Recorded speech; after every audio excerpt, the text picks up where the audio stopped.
இன்றைக்கான வீக்கெண்ட் ப்ரோமோவன் விஜய் சொல்கிறாரு, வீக்கெண்டில் என்ன பேசணும் பேசக்கூடாதுங்கிறதுல நமக்கு ஒரு தெளிவு இருக்குது.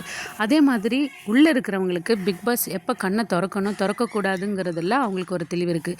இந்த வீட்டில் அத்தனை கண்ணாடி இருக்குது. ஏதாவது ஒரு கண்ணாடியில் நின்று அவங்க எந்த இடத்துல இருக்கோம் அப்படிங்கிறத நினச்சி பார்த்தா அவங்களுக்கே இது என்ன ஆட்டோன்னு புரியும் அப்படின்னு சொல்கிறாரு. அது மட்டும் இல்லாமல் சாண்ட்ரா அண்ட் திவ்யாவை பார்த்துட்டு உங்களுக்கு ஒரு கொடுக்கப்பட்ட வேலையை நீங்கள் அதை ஒழுங்காக பண்ணவே இல்லை அப்படின்னு கேட்குறாரு. சாண்ட்ரா சொல்கிறாங்க, இல்லைங்க சார் நாங்கள் எல்லாமே பண்ணிட்டோம் அப்படிங்கிறாங்க. அப்போ ஆடியன்ஸை பார்த்து விஜேஎஸ் கேட்குறாரு, அவங்க ஒழுங்காக பண்ணாங்களா அப்படிங்கிறப்போ அவங்க இல்லைன்ட்டு கை காட்டுறாங்க. அப்புறம் கொஞ்சம் கடுமையாக சொல்கிறாரு, உங்களால் தான் இந்த ஷோ ஓடிட்டு இருக்குதுன்னு நீங்கள் நினைக்கிறீங்களா? உங்களுக்கு ஒரு கொடுத்த வேலையை பண்ணுறதுக்கு உங்களுக்கு வக்கு இல்லை, உங்ககிட்ட பேசுகிறதுக்கு எனக்கு விருப்பம் இல்லை அப்படிங்கிறாங்க. அவ்வளோதான், சாண்ட்ரா அண்ட் திவ்யா அவங்க ஆட்டத்தை முடிச்சிட்டாரு விஜேஎஸ். என்னை பொறுத்த வரைக்கும் விஜேஎஸ் கிட்டேருந்து இந்த ரோஸ் டீம் 2 பேருக்கும் கண்டிப்பாக தேவைன்னு தான் சொல்லணும்.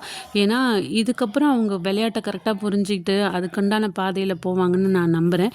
நீங்கள் என்ன நினைக்கிறீங்க? கமெண்ட்ஸில் சொல்லுங்கள். வீடியோக்கு லைக் கொடுக்க மறக்காதீங்க. தேங்க்யூ.